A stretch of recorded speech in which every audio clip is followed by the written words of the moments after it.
In East Los Angeles, at an old abandoned mattress factory, Laurel Entertainment has constructed an unusual studio for a low-budget syndicated horror anthology show. Join me now for a trip down a dark country road to a land of horror and the macabre. A journey to the dark side on this episode of RerunZone. Man lives in the sunlit world of what he believes to be reality. At just 28 years old, filmmaker George Romero and several of his friends combined their money and financed his first feature film, the low-budget zombie masterpiece, Night of the Living Dead. Movies previously showed zombies as living people controlled by voodoo or witchcraft. Romero transformed them into undead, rotting corpses that feed on human flesh.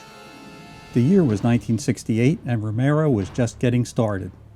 Fast forward to 1981 and Romero was beginning a collaboration with leading horror novelist Stephen King.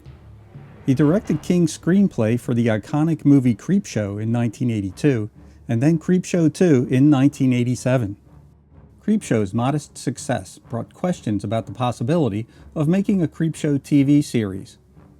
Since Warner Brothers still retained the copyright, Laurel Entertainment decided to use the concept but changed the title to Tales From the Darkside to avoid any issues. While inspired by Creepshow, the new name did not utilize the comic book framing techniques of Creepshow. To save money, producers shot Darkside with a non-union crew in an abandoned mattress factory in Los Angeles and at a former Pink Floyd rehearsal hall in Long Island City, New York. They also occasionally shot scenes in a parking lot across the street from the factory. This series was the perfect example of working on a shoestring budget. At 23 years old, Brian Moore was in charge of special effects, and he was eager to work for low wages to show what he could do. The budget for his first show was just $188. Excellent special effects weren't a priority on Darkside, but great stories were. They utilized writers such as Stephen King, Frederick Poole, Robert Bloch, Harlan Ellison, and Clive Barker. The producers also used unsolicited material, but the scripts had to be of high quality. Many people were given their first chance to write and direct, and some of them would go on to do even more work on the show. People who worked on Darkside described the mood as similar to a collegiate production where anything goes. Well-known actors were also used, including John Hurt, Darren McGavin, and Phyllis Diller. They were given carte blanche to chew up the scenery with wild characterizations and outlandish scenarios. The actors also considered the set very friendly and a comfortable working environment. At its peak, Tales from the Darkside was syndicated on roughly 125 local television stations and attracted a large audience without relying on heavy advertising. It consistently received high ratings in the late-night time slot, where it was broadcast in most markets.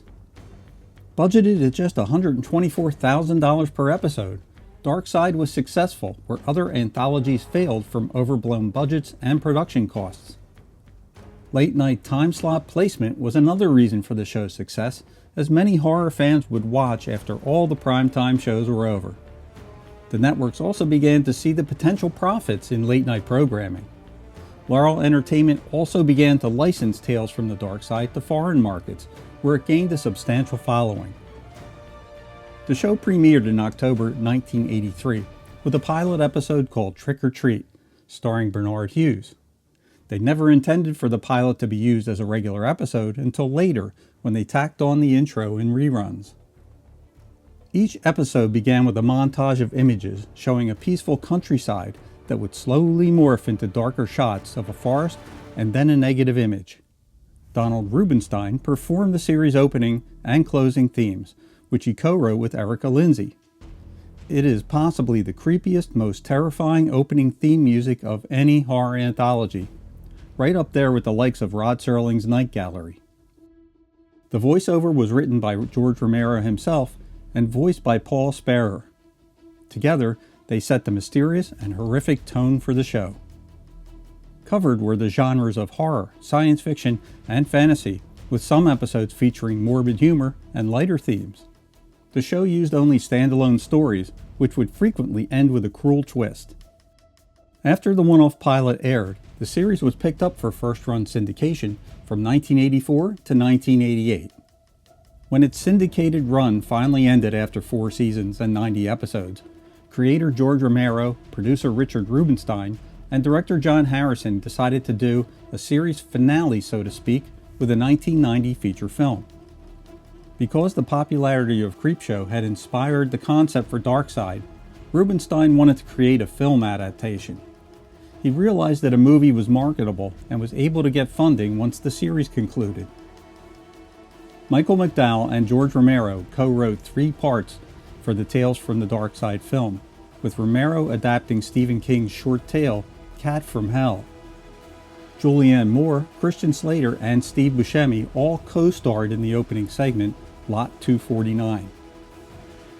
The film turned out to be a modest success at the box office, and a sequel was planned. Adaptations of Psycho author Robert Bloch's Almost Human, Stephen King's Pinfall, which was a rejected piece for Creepshow 2, and King's Rainy Season were planned for Tales from the Darkside 2. Rainy Season is regarded as one of King's finest short stories. It depicts a couple on vacation who are surrounded by homicidal toads with sharp fangs.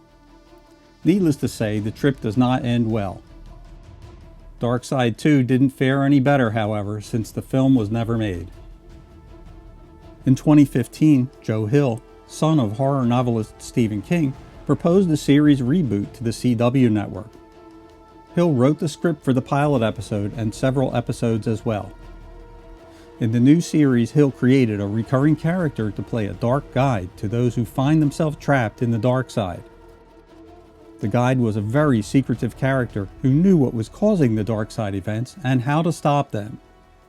The CW decided to pass on the idea, however. For now, we'll just have to be satisfied with watching the episodes on DVD until another network decides to pick it up. In the meantime, we have the Creepshow Reboot and Joe Hill's Nosferatu on Shudder to give horror fans the chills. If you'd like to see more of this type of content, click the link on the screen and tune in for more classic TV and movie trivia, reviews, and retrospectives on RerunZone. Goodbye for now.